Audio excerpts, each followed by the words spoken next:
ਖਾਣ ਨੂੰ ਤਾਂ ਕੋਈ ਨਹੀਂ ਬੇਟਾ ਦਿੰਦਾ। ਗਰਮੀ 'ਚ ਮਰਨ, ਸਰਦੀ 'ਚ ਮਰਨ, ਗਰੀਬ ਮਰਦੇ ਆ, ਕਦੀ ਅਮੀਰ ਵੀ ਦੇਖੇ ਮਰਦੇ। ਖਾਬ ਇਹ ਬੱਚੀ ਦਾ ਕਰ ਲਵਾਂ ਅੱਲਾ ਦੀ ਰਹਿਮਤ ਨਾਲ ਜਦੋਂ ਹੋ ਗਿਆ ਤੇ ਅੱਲਾ ਦਾ ਘਰ ਦੇਖਾਂ, ਜਿੱਥੇ ਰੱਖੇ ਰਾਜ਼ੀ ਉੱਥੇ ਠੀਕ। ਅੱਲਾ ਦਾ ਸ਼ੁਕਰ ਆ।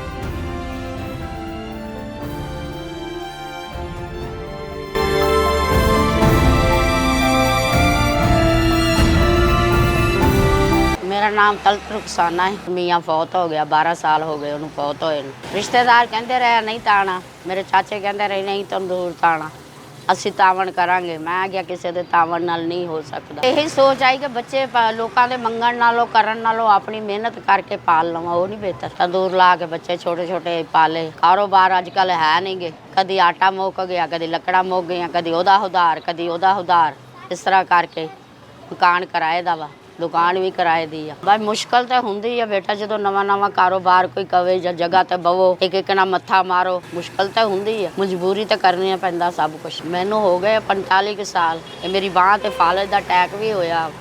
ਬਸ ਦਵਾਈਆਂ ਖਾਣੀ ਆ, ਕਰੀ ਜਾਣੀ ਕੰਮ। ਅੱਲਾ ਦਾ ਸ਼ੁਕਰ ਆ, ਅੱਲਾ ਨੇ ਕੁਛ ਬਿਹਤਰ ਕਰ ਦਿੱਤੀ ਆ। ਆਟਾ ਛਾਟਾ ਬੱਚੇ ਮਲ ਦਿੰਦੇ ਆ, ਮੈਂ ਥਾਪੜ ਥੁੱਪੜ ਲੈਣੀ, ਰੋਟੀਆਂ ਰੂਟੀਆਂ ਲਾ ਲੀਆਂ। ਬਸ ਜਿੱਥੇ ਰੱਖੇ ਰਾਜ਼ੀ ਉੱਥੇ ਠੀਕ। ਅੱਲਾ ਦਾ ਸ਼ੁਕਰ। ਸਵੇਰ 8-9 ਵਜੇ ਖੋਲੀ ਦਾ, ਰਾਤ ਨੂੰ 10 ਵਜੇ ਬੰਦ ਕਰੀਦਾ। 10 ਵਜੇ 11 ਵਜੇ ਸਬਜ਼ੀ ਹੁੰਦੀ ਆ, ਦਾਲ ਹੁੰਦੀ ਆ। ਬੁੱਧ ਵਾਲੇ ਦਿਨ ਕੜੀ ਪਕੌੜਾ ਤੇ ਮੰਗਲ ਵਾਲੇ ਦਿਨ ਮਿੱਸੀਆਂ ਰੋਟੀਆਂ ਤੇ ਅੱਗੇ ਪਿੱਛੇ ਸਾਦੀ ਰੋਟੀ। ਅਜੇ 2 ਬੱਚੇ ਰਹਿੰਦੇ ਆ ਸ਼ਾਦੀ ਕਰਨ ਵਾਲੇ, ਇੱਕ ਬੇਟੀ ਇੱਕ ਬੇਟਾ। ਬੱਚੀ ਦਾ ਕਰ ਲਵਾਂ ਅੱਲਾ ਦੀ ਰਹਿਮਤ ਨਾਲ ਜਦੋਂ ਹੋ ਗਿਆ। ਅਜੇ ਬੱਚੀ ਛੋਟੀ ਆ, ਪੜ੍ਹਦੀ ਆ। ਖਾਬ ਇਹ ਆ ਬੱਚਿਆਂ ਦੀ ਸ਼ਾਦੀ ਕਰਕੇ ਤੇ ਅੱਲਾ ਦਾ ਘਰ ਦੇਖਾਂ। ਅੱਲਾ ਪਾਕ ਮੈਨੂੰ ਸਿਹਤ ਦੇਵੇ, ਜ਼ਿੰਦਗੀ ਦੇਵੇ ਤੇ ਮੈਂ ਆਪਣੇ ਬੱਚਿਆਂ ਨੂੰ ਫਰਜ਼ ਅਦਾ ਕਰਕੇ ਤੇ ਫਿਰ ਮੈਂ ਅੱਲਾ ਦਾ ਘਰ ਲਾਜ਼ਮੀ ਦੇਖਾਂ। ਅੱਲਾ ਪਾਕ ਮੈਨੂੰ ਜ਼ਰੂਰ ਦਿਖਾਵੇਗਾ ਇੰਸ਼ਾਅੱਲਾ। ਮਿਹਨਤ ਕਰਦੀ ਪਈ, ਅੱਲਾ ਕੋ ਦਿਖਾਵੇ। ਗਰੀਬ ਗਰਮੀ 'ਚ ਮਰਨ, ਸਰਦੀ 'ਚ ਮਰਨ, ਗਰੀਬ ਮਰਦੇ ਆ, ਕਦੀ ਅਮੀਰ ਵੀ ਦੇਖੇ ਮਰਦੇ।